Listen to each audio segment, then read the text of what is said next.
I was standing in the produce section when I saw him. 17 years had passed, but I recognized the shoulders first. Then the walk. That careful, measured stride of someone who'd spent their whole life being told they were important. My hands went cold around the avocado I was holding. The fluorescent lights of the Safeway felt suddenly too bright, too exposing, like they were searching for something hidden beneath my skin. His name was Stephen Garrett, and the last time I'd seen him, I'd been 23 years old, standing in a police station in Flagstaff, trying to explain why I couldn't press charges even though my face was still swollen. He didn't see me. He was looking at oranges, picking them up one by one with that same focus he used to apply to everything. Methodical, controlled. I watched his hands, the same hands that had wrapped around my throat, now gently testing fruit for ripeness. The disconnect was sickening. My chest tightened. The store suddenly felt smaller, the aisles narrowing like they were closing in. A woman pushed past me with her cart, muttering something about blocking the aisle, and I realized I'd been standing frozen for God knows how long. I stepped back, my cart abandoned, and walked toward the frozen foods aisle like I was being pulled by a current I couldn't fight. My breath came shallow. The cold air from the freezers prickled my arms, raising goosebumps that had nothing to do with temperature. I thought I'd moved past this. I thought Phoenix was far enough. 146 miles, a different city, a different life. I thought 40 years old was old enough to have buried the girl I used to be somewhere so deep she couldn't claw her way back up. But there he was, just picking oranges, just existing in my grocery store like he had every right. And maybe he did. Maybe that was the worst part. I made it to the back of the store before I had to lean against a freezer door, pressing my forehead to the cold glass. A store employee asked if I was okay. I nodded, managed something like a smile, and forced my legs to carry me toward the exit. I left my cart there, $40 worth of groceries I'd carefully selected, and walked straight to my car.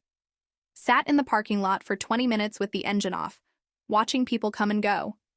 Normal people. People whose past didn't ambush them in the produce section. My phone buzzed. A text from my daughter Emma. She was asking if I'd pick up milk. We were out, and she needed it for her cereal in the morning. Milk. I stared at the word until it stopped making sense. Such a simple request. Such a normal, beautiful request from my 14-year-old daughter who had no idea that her mother was currently falling apart in a Safeway parking lot. I started the car, drove to a different store, a smaller one, crowded and bright. Bought milk and nothing else. When the cashier asked if I was having a good day, I heard myself say, "Yes, thank you," in a voice that sounded nothing like mine. When I finally drove home, the sunset was painting the Phoenix sky in shades of orange and pink. Beautiful. Indifferent. I pulled into my driveway and sat there for another 5 minutes, staring at my house. The little ranch-style place I'd been so proud to buy 3 years ago. It had taken me 15 years of careful saving, budgeting, clawing my way up from nothing. I didn't tell anyone what I'd seen. Not my daughter, not my sister, not Daniel, the man I'd been seeing for 8 months, who still didn't know most of what I'd lived through before we met. I just made dinner. Spaghetti with meat sauce, Emma's favorite. I helped her with her history homework. Something about the civil rights movement, about people who'd fought for dignity when the world tried to take it away. The irony wasn't lost on me. I smiled when Daniel called to say goodnight. He told me about a rough call he'd had, a car accident, a kid who'd made it through okay, and I listened like I was fully present, like I wasn't somewhere else entirely. "You sound tired," he said. "Long day," I replied. "Get some rest, Claire. I love you." "Love you too." The words felt true and false at the same time. I did love him, but how could I love him completely when he didn't know who I really was? When there was a whole part of me locked away, sealed off, marked with warning signs. But that night, lying in bed, I could feel it starting again. That old fear. The kind that doesn't announce itself with panic. It just settles into your bones and waits. It's patient, that fear. It knows you. It knows you'll try to run. It knows you always come back. Because some people, some moments, they don't stay in the past just because you want them to. Stephen Garrett was back in Flagstaff. Only a 2-hour drive from Phoenix. Close enough to run into at a grocery store. Close enough to shatter the illusion of distance. And I was terrified he'd remember me, too. I lay there in the dark, listening to Emma's soft breathing from her room down the hall. She'd fallen asleep with her headphones on again, probably listening to one of those true crime podcasts she loved. She had no idea that her mother was a true crime story waiting to be told. Sleep didn't come until nearly 3 a.m., and when it did, it brought dreams of oranges and fluorescent lights and hands that knew exactly how much pressure to apply. I wasn't always afraid. When I was younger, before everything broke, I used to think I was brave. I left home at 18 with $300 and a duffel bag, determined to make something of myself without my mother's bitterness or my father's silence weighing me down. They weren't bad people, my parents. They were just empty. Hollowed out by disappointments I was too young to understand and too desperate to avoid becoming. My mother worked at a laundromat. My father drove trucks. They loved each other in that quiet, exhausted way that people do when love is more about routine than passion. They'd wanted more for me, college maybe, or at least a stable job with benefits. But they didn't know how to give me the tools to get there. So I left. Took a Greyhound to Flagstaff with no plan beyond anywhere but here. Flagstaff felt like possibility back then. The mountains rising up like promises.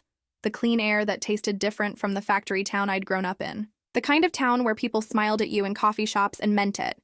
Where the university students made everything feel young and hopeful. I got a job waitressing at a diner on Route 66. The tips were good, and the owner, a woman named Patty, let me work doubles when I needed the money. She was in her 60s, weathered but kind, with a gravelly voice from decades of cigarettes and a heart bigger than her tiny restaurant. "You remind me of myself at your age," she told me once. "Running from something. Looking for something. Never quite sure which." She was right. I was saving for community college. I wanted to study early childhood education. I loved kids. Always had. I thought maybe I could be the kind of teacher who actually saw them. The quiet ones, the ones carrying things too heavy for their age, the ones like I'd been. But money was always tighter than I planned. Rent on my studio apartment. $400 a month for a place with water stains on the ceiling and a heater that only worked half the time. Car insurance for my ancient Honda that burned oil and made concerning noises.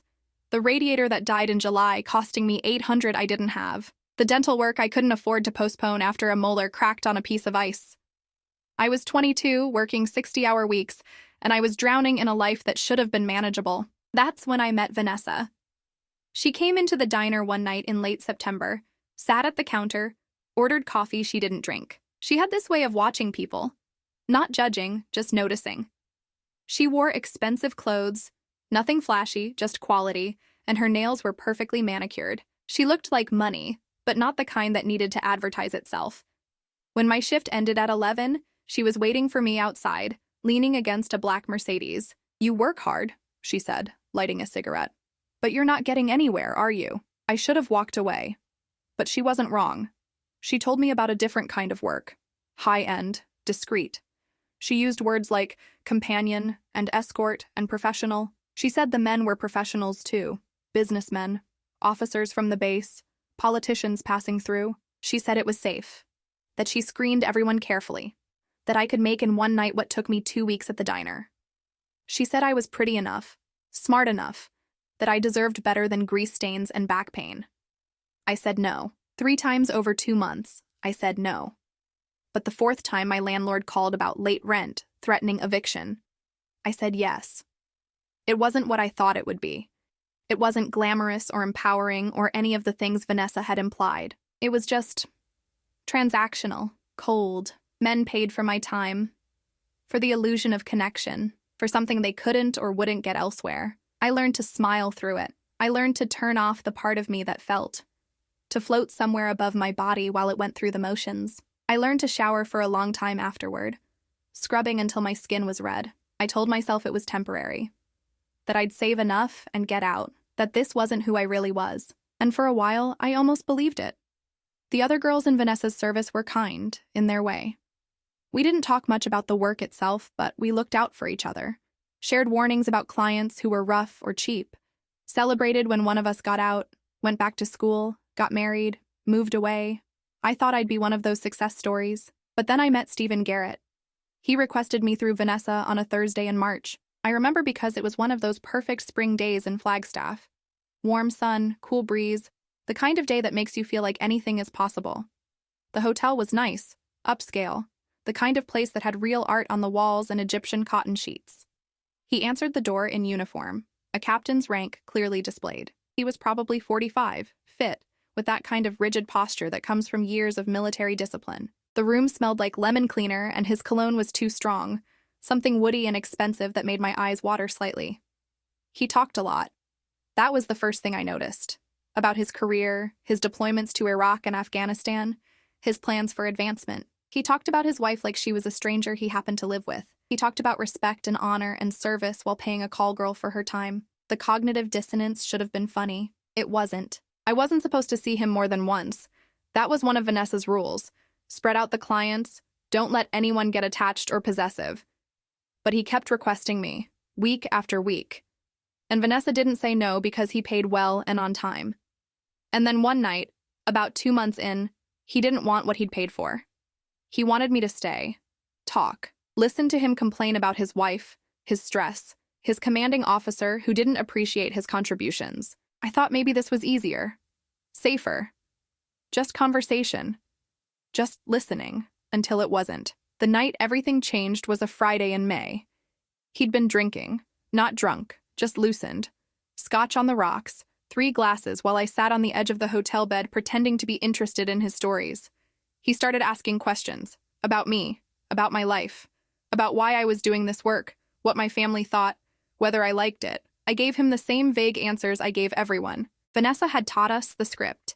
Be mysterious, be whatever they want you to be, never give them anything real. But he pushed. He wanted details. He wanted confessions. He wanted me to admit that I was broken, damaged, that this was all I was good for. And when I tried to leave early, told him I had another appointment, which was a lie, he grabbed my wrist. I paid for your time, he said.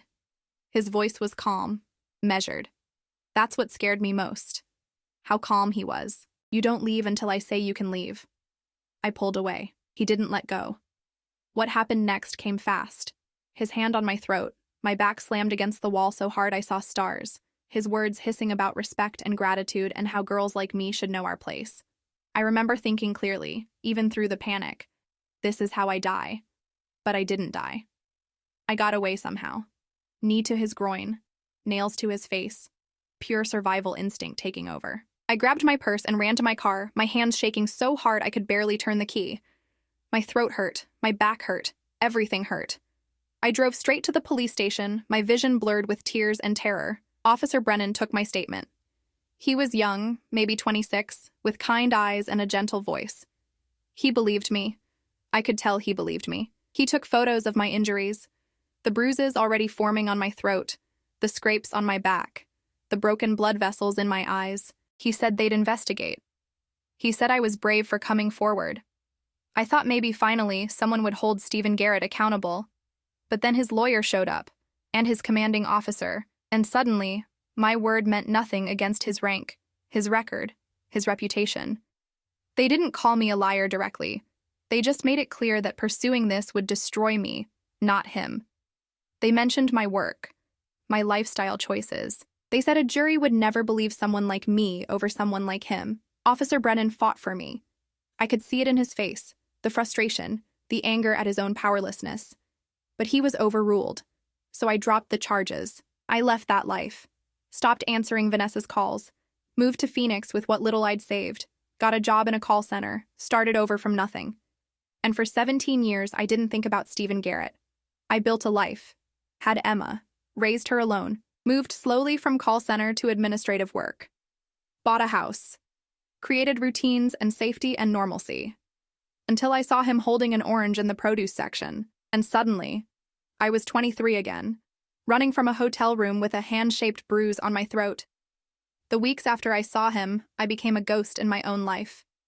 I stopped going to that Safeway, started shopping at a store 20 minutes farther from my house, at odd hours, 6 a.m. on weekdays, late evening on weekends, always scanning faces in the aisles, always positioning myself near exits, always calculating escape routes like I was planning a heist instead of buying groceries. I'd catch myself holding my breath in parking lots, checking rearview mirrors longer than I needed to. My hands developed a tremor I couldn't control. Small, barely noticeable, but there. Emma noticed first. "Mom, you okay?" she asked one morning, watching me stare at my coffee like it held answers to questions I hadn't asked. "Just tired, sweetie. You're always tired lately." She was eating cereal, her 14-year-old face showing that particular blend of concern and teenage skepticism. "Are you sick?" "No, baby. Work stuff." Just stress. She didn't believe me. 14-year-olds never do. Their bullshit detectors are finely tuned from years of adult evasions. But she let it go. Went back to scrolling through her phone while she ate. Daniel was harder to dodge. He wanted to spend more time together. Wanted to meet Emma properly, more than the quick hellos when he picked me up. Wanted to talk about where we were headed, whether I'd ever consider moving in together, when I might be ready to let him fully into my life. And I wanted that too. I really did. He was good, steady, a paramedic who'd seen enough ugliness to appreciate quiet evenings and honest conversation. He didn't push me about my past, seemed to understand that everyone carries things they're not ready to share, but I could feel his patience wearing thin. Could see the questions living in the spaces between our words. One Friday night, he came over with Thai takeout and found me scrubbing the kitchen floor at 9 p.m. on my hands and knees, attacking grout with a toothbrush. "Claire," he said gently, setting the food on the counter. "Talk to me." I kept scrubbing. The grout was stained, had been since I bought the house. It would never come fully clean, but I couldn't stop trying. Nothing to talk about. He knelt down beside me, took the toothbrush from my hand. His eyes were patient, searching, the same eyes that had looked at me on our first date and made me feel like maybe, possibly, I could trust someone again. "You've been different for weeks. Distant. Jumpy. If I did something..." "You didn't." My voice came out sharper than I meant. I need some space right now." He stood up slowly, his knees cracking. 43 years old and his body already showing wear from years of lifting patients, running into burning buildings in his early days as a firefighter, carrying the weight of other people's emergencies. "Okay," he said quietly. "But Claire, I can't keep doing this if you won't let me in. Even a little." He left without eating, left the food on the counter. I heard his truck start, heard him pull away. I cried into the bucket of dirty water for 20 minutes, then threw out the Thai food because looking at it made me feel worse. Emma came downstairs, earbuds in, stopped when she saw my face. "Did you and Daniel break up?" "No, maybe, I don't know." She sat down at the kitchen table, pulled out her earbuds. "Do you want to?" "No." "Then why are you pushing him away? How do you explain to your 14-year-old daughter that you're terrified of happiness because experience has taught you it always comes with a price? That letting people in means giving them the power to see your worst parts, and once they see those parts, they leave? It's complicated, baby. Everything with you is complicated lately." She wasn't being cruel, just honest. "I'm worried about you." I wanted to tell her she shouldn't have to worry about me, that I was the parent, that it was my job to protect her from worry. But she was already worrying. Pretending otherwise would just insult her intelligence. "I'm dealing with some stuff from my past. It's nothing dangerous. I'm just working through it. Does Daniel know about the stuff?" "No. Maybe you should tell him." "Maybe." She got up, kissed my forehead like she was the mother and I was the child, and went back upstairs. I sat there in my kitchen with its stubborn grout and abandoned Thai food, and wondered when exactly my daughter had become wiser than me. The real pressure started 3 weeks later, on a Tuesday morning. I was at work, answering calls about insurance claims, going through the motions with my customer service voice. A woman was upset about a denied claim for her daughter's surgery. I was patient, empathetic, explaining the policy details while simultaneously thinking about nothing and everything. Then my supervisor, Janet, called me into her office. She was a nice woman, mid-50s, the kind who brought in homemade cookies for birthdays, and asked about your weekend like she actually cared. "Claire, there's someone here to see you." Her voice was careful, uncertain. "Says it's personal." I told him we don't usually allow personal visits during work hours, but he was insistent. My stomach dropped to my feet. "Who is it?" "Stephen Garrett. Says he's an old friend." The room tilted slightly. I gripped the edge of Janet's desk. "I don't want to see him." "Do you want me to call security?" Janet was watching me closely now, picking up on my panic. "Claire, are you okay?" What could I say? "No. I'll talk to him, it's fine." It wasn't fine. Stephen Garrett was standing in our small lobby, looking at the motivational posters on the wall like he was genuinely interested. Older now. Gray at the temples, reading glasses hanging from a cord around his neck. He looked like someone's distinguished grandfather, not the man who'd assaulted me in a hotel room. He smiled when he saw me, that controlled, measured smile that used to make my skin crawl. Still did. "Claire Thompson," he said, like we were old friends running into each other at a reunion. It's been a long time. I couldn't move, couldn't speak. The fluorescent lights buzzed overhead. Someone's phone was ringing in the distance. I saw you at the store a few weeks ago. Didn't get a chance to say hello. He stepped closer, voice dropping to something more intimate. You ran off before I could catch you, so he had seen me. Had known I was there. What do you want?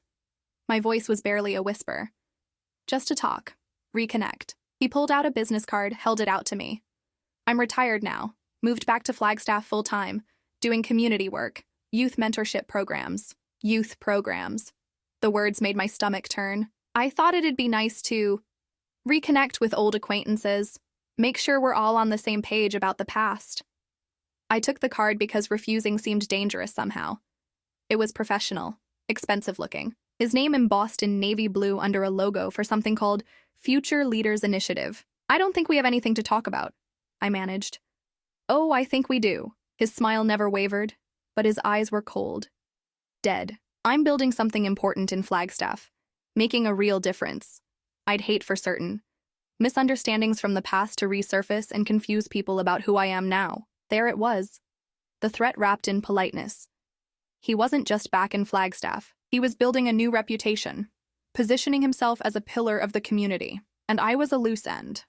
A complication. A woman with a questionable past who could ruin everything he was building. I've changed, he continued. Voice soft, reasonable. Gotten therapy, done the work, become a better person. I hope you can respect that growth and let the past stay in the past. The past. As if what he'd done to me was just a minor disagreement, a youthful indiscretion. Something time had softened into irrelevance. Think about it, he said, turning to leave. I'm sure we can come to an understanding. After all, you've built a nice life here. Daughter in school, boyfriend, good job. It'd be a shame if anything disrupted that. He knew about Emma, about Daniel. He'd been watching me, gathering information, preparing his strategy. I stood there for a full minute after he left, my heart slamming against my ribs so hard I thought it might break through. Janet appeared beside me. Claire, what was that about? You're white as a sheet. I'm fine, just someone from my past. It's nothing, but it was everything. He was threatening me. Not with violence this time, but with exposure. With shame. With the past I'd buried. He knew that if he painted me as bitter, as vindictive, as someone with a questionable history trying to destroy a good man's reputation, no one would believe anything I said about him. That night, I locked every door twice, checked every window, kept the lights on. I couldn't eat, couldn't sleep, just paced my house like a caged animal trying to figure out what to do. Emma asked if someone had died. No, baby, I whispered. Just a hard day, but the truth was, something had died. The fragile sense of safety I'd built over 17 years was crumbling, and I didn't know how to stop it. Daniel called. I didn't answer. He texted, I love you. Whatever you're going through, you don't have to do it alone. I wanted to believe him, but I'd been alone in this for so long, I didn't know how to be anything else. They finally felt a small light returning, but shadows were already forming around them. If you're hoping they hold on to that fragile moment of hope, show your support and give this story a like so their strength doesn't fade. The unraveling happened slowly, then all at once, like a building with a crack in its foundation that nobody notices until the whole thing comes down. Steven started showing up places. Not obviously. Not in a way I could report without sounding paranoid. He'd be at the coffee shop near my office reading a newspaper. At the park where Emma and I sometimes walked on weekends, jogging past us with a friendly wave. At the community center where I'd started volunteering to help with their after-school program, talking to the director about his youth initiative. Each time he'd nod, smile. Sometimes he'd stop to chat with people nearby, establishing himself as friendly, familiar, normal.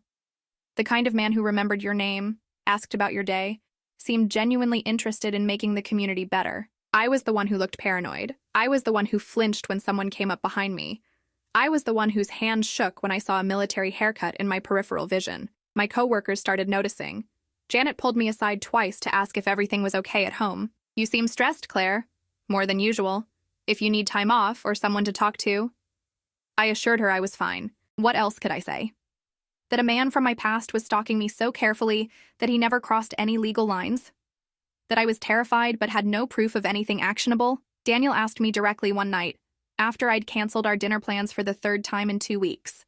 He showed up at my house uninvited, which he'd never done before, and found me sitting in the dark living room, staring at nothing. Claire. He turned on a lamp, sat down beside me. Are you in some kind of trouble? No, you're lying to me. His voice was gentle but firm. I've known you for 8 months.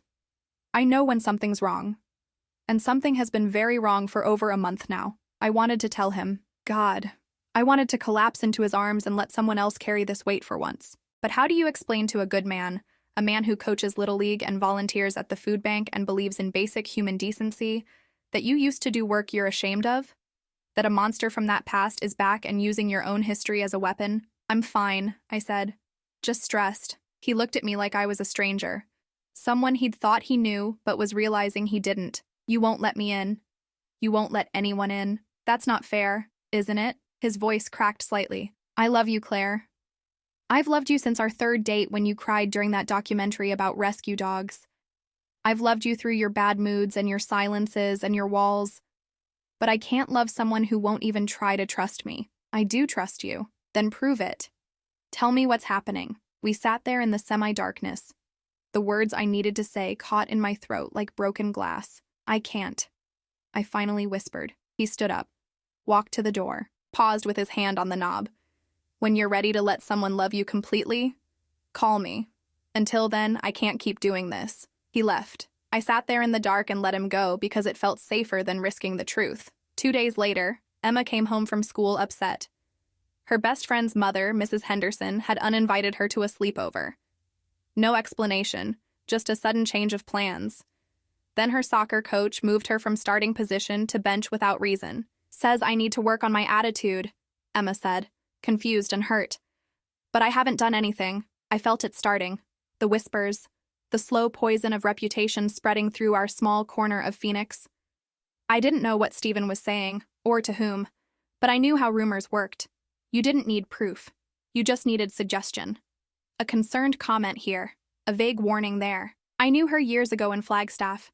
Just want people to be aware of her background. For the children's safety, the beauty of it was its subtlety. He never said anything actionable. Just planted seeds and let other people's imaginations do the rest. Emma's friend's mother started avoiding me at pickup. The volunteer coordinator at the community center told me they were restructuring and wouldn't need my help anymore. A neighbor who used to chat with me over the fence suddenly became very busy every time I came outside.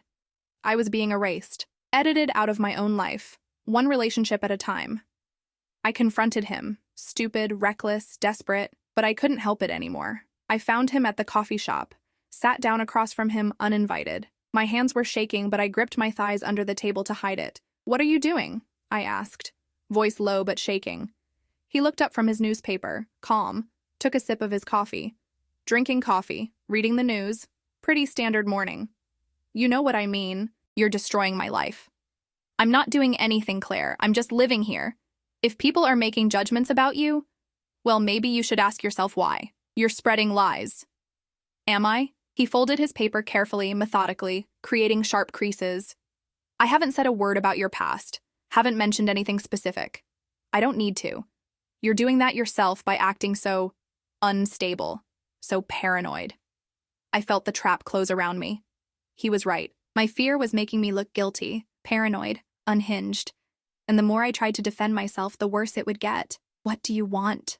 I whispered. He leaned forward slightly, his voice dropping to something almost paternal, almost kind. I want peace, Claire. I want to live my life without old complications. I've worked hard to become a better person, to move past my mistakes. I suggest you do the same. He picked up his coffee, took another sip. The past is only powerful if you let it be. Let it go. Move on. Everyone will be happier. Translation: disappear. Be silent. Let him erase me. Let him work with children. Present himself as a role model. Build his legacy on a foundation that included assaulting women and never facing consequences. And if I don't? His smile was slight, almost imperceptible. Then people will continue to have concerns about your character, about your judgment, about whether someone with your history should be around children, including your own daughter. The threat was clear now. Crystal clear. You wouldn't. I wouldn't have to do anything. Just let the truth speak for itself. The choices you made, the life you lived, let people draw their own conclusions about what kind of mother, what kind of person makes those choices. I walked out shaking, made it to my car before the tears came. Great, gasping sobs that hurt my chest and made it hard to breathe. That night was the worst. Emma asked me outright, standing in the kitchen while I tried and failed to make dinner. I'd been staring at a chicken breast for 10 minutes, knife in hand, unable to remember what I was supposed to do with it. Mom, her voice was small, younger than 14. Are people saying things about you? About before? My heart shattered into approximately 1,000 pieces. What did you hear? Nothing specific, just... Kayla's mom asked me some weird questions. About our life. About whether I felt safe. And then some kids at school. She looked down at her hands. They asked if it was true my mom used to be a... They used a word I don't want to repeat. I set down the knife carefully, turned to face my daughter. This beautiful, smart, kind girl who deserved so much better than a mother whose past was poison. Is there something I should know? She asked. I wanted to lie. Wanted to protect her. But I also knew that secrets were what got us here. Silence was Stephen's weapon, and I'd been helping him by keeping quiet. I made some choices when I was younger that I'm not proud of, I said carefully, sitting down at the table. I was struggling financially. I did work that wasn't good for me. Work that people judge harshly. What kind of work? I couldn't say it. Couldn't form the words. When you're older, we'll talk about it in detail. Right now, I just need you to know that I've worked very hard to build a good life for us. And sometimes, people from the past try to hurt you with things that don't matter anymore. Things that don't define who you are now. Did you hurt anyone? No, baby. I only hurt myself. Then why are people being mean about it? Because people love to judge. Because shame is a weapon that never runs out of ammunition. Because society forgives men like Stephen their violence, but never forgives women their survival. But I couldn't say any of that. Because people are complicated. And not always fair. She nodded slowly. But I could see the doubt in her eyes. The first crack in her faith in me. The beginning of her understanding that her mother wasn't the person she'd thought. I cried in the shower until the water ran cold. Then I got dressed and sat on my bed, staring at my phone. I had Daniel's number pulled up. My finger hovered over the call button. But I couldn't. Couldn't drag him into this mess. Couldn't risk him looking at me the way Emma had, with confusion and doubt and the slow dawning realization that I wasn't who he thought I was. The breaking point came 3 days later. I was at work when Janet called me into her office. Her expression was uncomfortable, apologetic. Claire, This is very difficult. She gestured for me to sit. We received a formal complaint, anonymous, about your past employment, creating a potentially hostile work environment for other employees. My vision tunneled. What? It's anonymous, so we can't trace the source. But HR takes these things seriously. We have to investigate. And during the investigation, she looked genuinely sorry. You're being placed on administrative leave, with pay for now. But we need to look into this. Janet, I haven't done anything wrong. Not here. I know. I believe you. But there's a process. She slid some papers across the desk. I'm sorry, Claire. I took the papers with numb fingers. Administrative leave. Pending investigation. The bureaucratic language of slow professional death. I cleaned out my desk in a daze. My coworkers watched, some sympathetic, some curious, some already distancing themselves. I sat in my car in the parking lot, staring at nothing. Everything I'd built, everything I'd fought for, gone. Not because of what I'd actually done, but because Stephen Garrett had figured out how to weaponize my shame. I thought about running, packing up Emma and leaving in the night, starting over somewhere new. Again. For the 3rd time in my life. But I was so tired of running. And I didn't know if I had another fresh start left in me. I called my sister for the first time in months. She lived in Tucson, had her own life, her own problems. But she listened while I sobbed, barely coherent. Come stay with me for a while, she said. You and Emma, just until you figure things out. I can't. Because leaving feels like letting him win. Who? I hadn't told her about Stephen. Hadn't told anyone. It's complicated. She sighed. Everything with you is always complicated, Claire. At some point you have to let people help you. But I didn't know how. Didn't know how to accept help without explaining why I needed it. And explaining meant reliving everything I'd spent 17 years trying to forget. That night, I sat in the dark with a box of old documents. Things I'd kept hidden in the back of my closet for years, unable to throw away but unwilling to look at. Letters, photos, things from that time in my life. And then I found it. The police report from 17 years ago. Officer Brennan's notes, his neat handwriting documenting my injuries. The medical documentation from the hospital. The statement I'd given before Stephen's lawyer made me drop everything.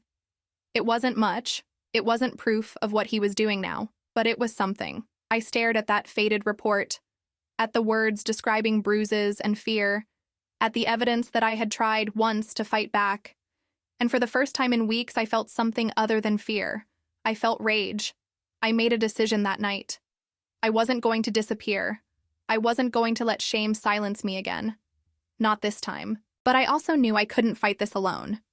I'd tried that 17 years ago, and it had broken me. So I did the hardest thing I'd ever done. I picked up the phone and called Daniel. He answered on the third ring, voice cautious. "Claire, I need to tell you something," I said. My voice was shaking but determined. "And after I do, you'll probably want nothing to do with me. But I need to say it anyway." Silence. Then, "I'm listening." I told him everything. Started at the beginning, the diner, Vanessa, the work I'd done to survive, to save money, to escape my own desperation. Stephen Garrett, the assault, the years of silence, the grocery store, the threats, the slow destruction of my life. I told him about the past I'd buried, about the woman I'd been, about the shame I'd carried like a second skeleton beneath my skin. When I finished, I was shaking, crying, waiting for him to hang up, waiting for the silence that would confirm what I'd always believed, that knowing the truth about me would drive him away. "Claire," he said quietly, "why didn't you tell me sooner?" That wasn't the response I'd expected. Because I was ashamed. Because I thought you'd see me differently. I do see you differently. My heart sank. I see you as someone who survived something terrible and built a life anyway. I see you as someone who protected their daughter, worked their ass off, created something good out of something horrific. I see you as braver than I realized. I started crying harder. Relief, disbelief, gratitude all mixing together. "Let me help you," he said. "Please. You don't have to carry this alone anymore." So I let him. For the first time in 17 years, I let someone in completely. Daniel knew people. He'd been a paramedic for 15 years, worked alongside police officers and firefighters. Before that, he'd been in the Army. He knew how systems worked. He knew who to trust. The next day, he introduced me to a woman named Sarah Reyes. She was a veteran advocate who specialized in cases of military misconduct and assault. She worked for a nonprofit that helped survivors navigate the complicated intersection of military justice and civilian law. Sarah met us at a coffee shop, a different one from where I'd confronted Stephen. She was maybe 50, with kind eyes and an air of absolute competence. She listened to my story with the kind of focus that made me feel seen, not judged. She took notes, asked clarifying questions, never once looked at me with pity or disgust. "Stephen Garrett," she said when I finished, tapping her pen against her notepad. "I've heard his name before." My head snapped up. "You have?" There were rumors. Years ago, when I was first starting this work.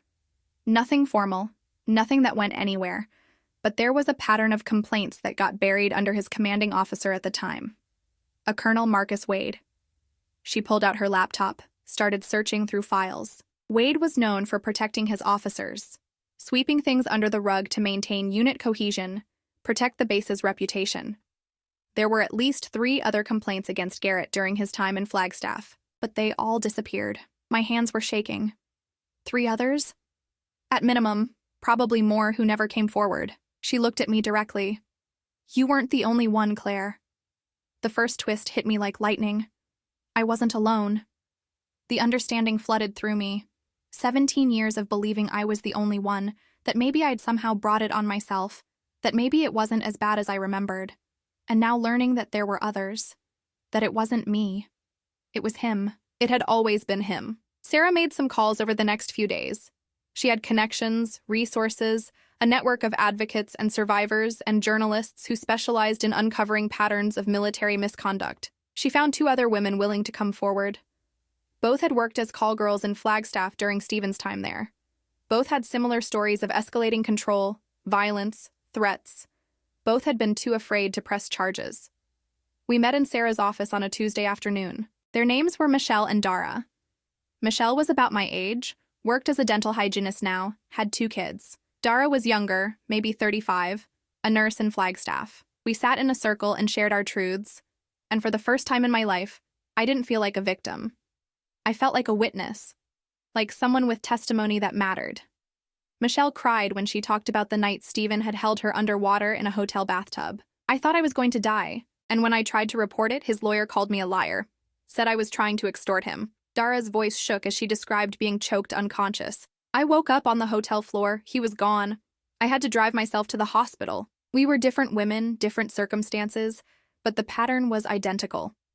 Stephen Garrett chose vulnerable women, women whose work made them easy to discredit. He escalated slowly. He used his rank, his reputation, his lawyers to make consequences disappear. Sarah helped us file formal complaints with the Military Review Board. Stephen was retired, but his pension and veterans' benefits could still be affected if misconduct was proven. More importantly, his new community work could be investigated. The military has gotten better about taking historical complaints seriously, Sarah explained, especially when there's a pattern, especially when the survivor has documentation. I had my police report. My medical records from that night, Officer Brennan's notes.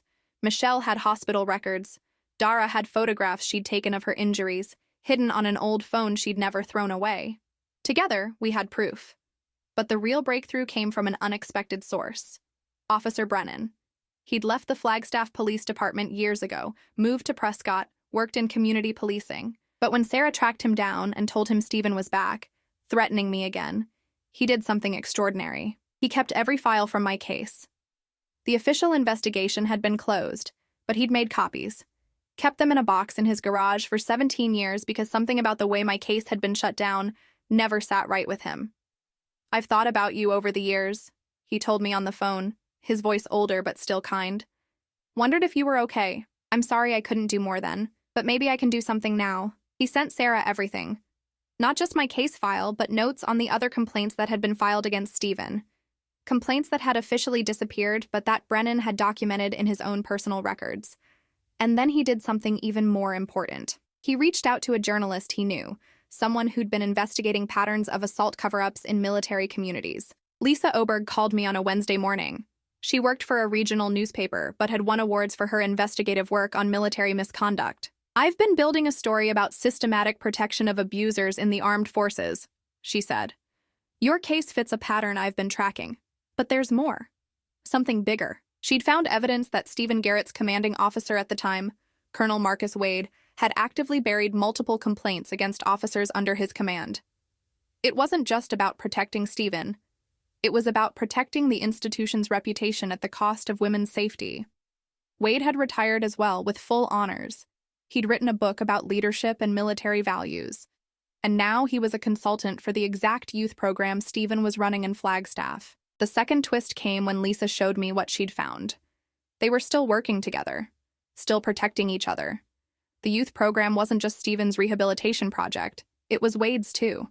A way for both of them to rebuild their reputations, present themselves as mentors and leaders, while burying the past that proved otherwise. There are girls in that program, Lisa said. Young women, 14 to 18, looking for guidance and mentorship. And Stephen Garrett has unrestricted access to them. I felt sick. Are you willing to go on record? She asked. Full name, full story? It's the only way this has real impact. I thought about Emma, about Daniel, about the life I'd worked so hard to build, and the shreds that remained after Stephen's campaign against me. Then I thought about the girls in his program.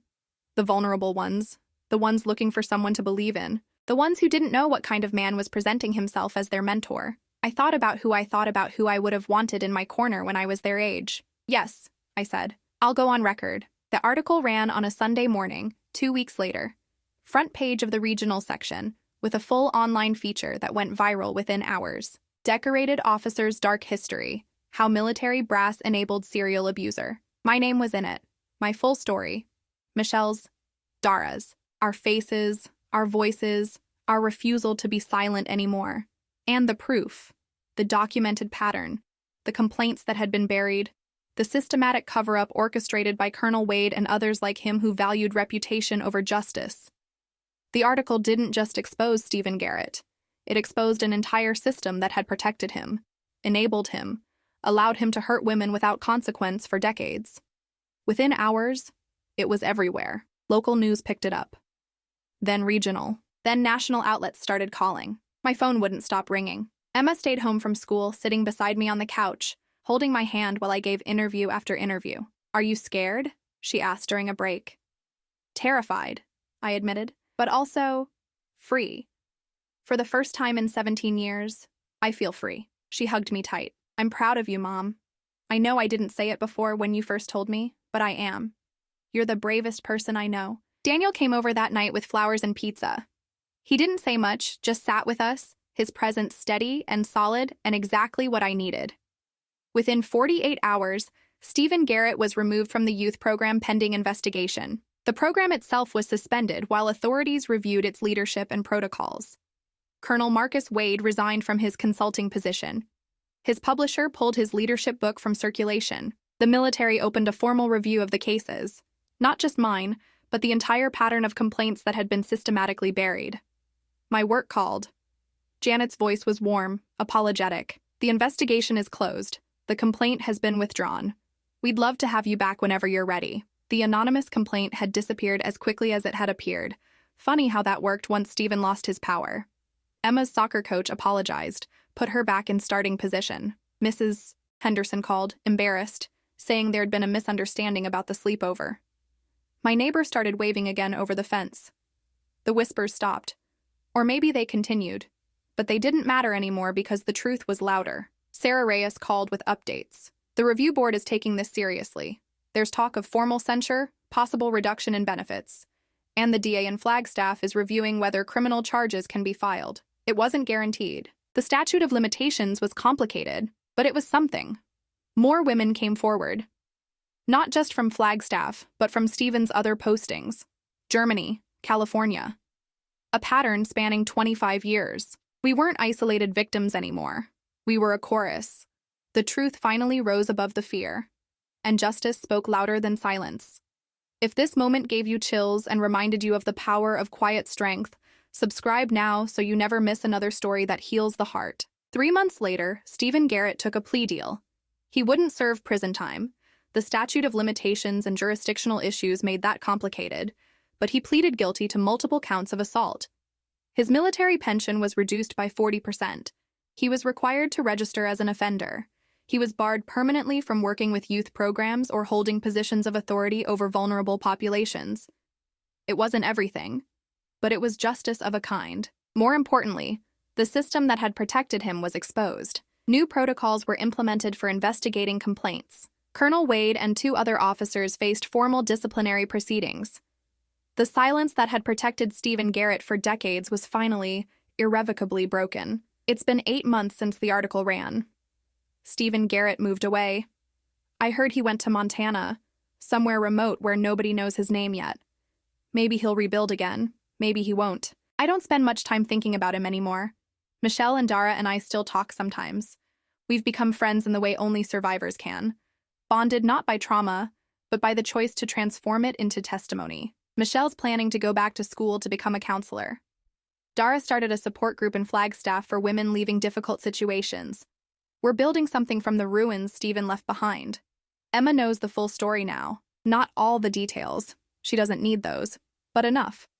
She understands that her mother made hard choices in impossible circumstances, that survival sometimes looks ugly, that shame is a weapon we don't have to carry. She asked me once if I regretted any of it. "I regret that I had to make those choices," I told her, sitting on her bed while she did homework. "But I don't regret surviving them, because surviving gave me you." She cried. So did I. And then we ordered Chinese food and watched bad reality TV, because life is both heavy and light, both complicated and simple.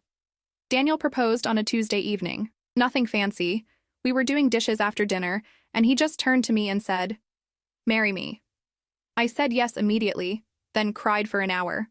Happy tears, relieved tears, the kind that come when you realize you're allowed to have good things again, that your past doesn't disqualify you from a future. We're getting married in the spring. Small ceremony, just family and close friends. Emma's going to be my maid of honor. She's already planning her dress.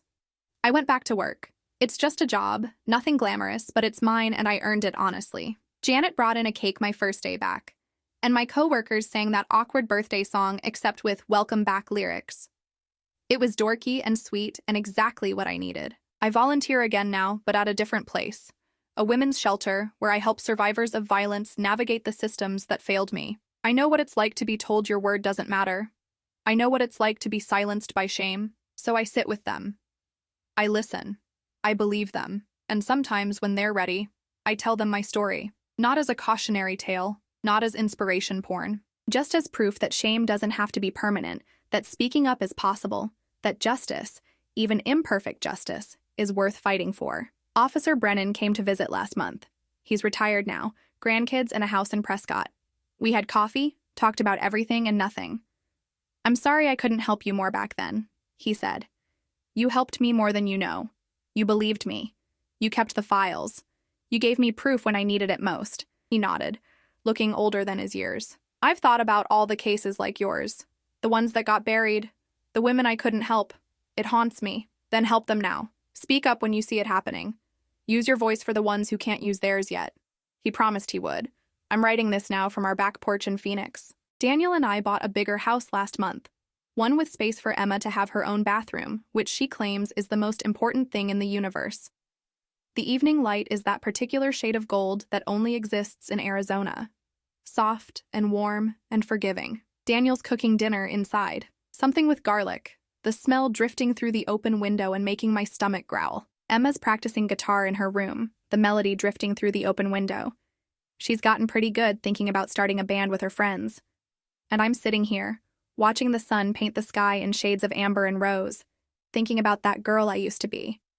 The one who left home with $300 and a dream, the one who made hard choices in impossible circumstances, the one who survived violence and shame and 17 years of silence, the one who learned that the past only has power if you let it live in darkness. I don't carry it alone anymore. I set it down somewhere between the police report and the published article. Between the first time I spoke Michelle's name and the moment Emma said she was proud of me. Between Daniel's proposal and the realization that I deserved to be loved completely, past and all. The weight is still there sometimes. I won't lie about that. Some scars don't fade. They just become part of your story instead of the whole story. But they don't define me either. I hear Daniel calling that dinner's ready. Emma's guitar goes quiet, and I hear her footsteps coming down the stairs. And I stand up, brush the dust from my jeans, take one last look at the golden Arizona sky, and walk toward the sound of my family. The past is still there, behind me. It will always be there. A shadow that follows but no longer leads. But I'm finally moving forward. Toward dinner and laughter and Daniel's terrible jokes. Toward Emma's graduation and our spring wedding and all the ordinary, extraordinary moments that make up a life. Toward mornings without fear and nights without nightmares. Toward a future I never thought I deserved but fought like hell to claim anyway. The screen door closes softly behind me. Inside, Daniel's set the table. Emma's already stealing a piece of garlic bread. They're arguing about what to watch after dinner. Some documentary he wants to see. Some show she's obsessed with. They turn when I walk in, both smiling, making space for me at the table. And I sit down, surrounded by love I almost refuse to accept, and think, this is what comes after the silence breaks. This is what redemption looks like. This story began with pain, but it ended in dignity. Now I want to hear from you. Which moment touched you the deepest? Share your thoughts in the comments. Your voice matters here.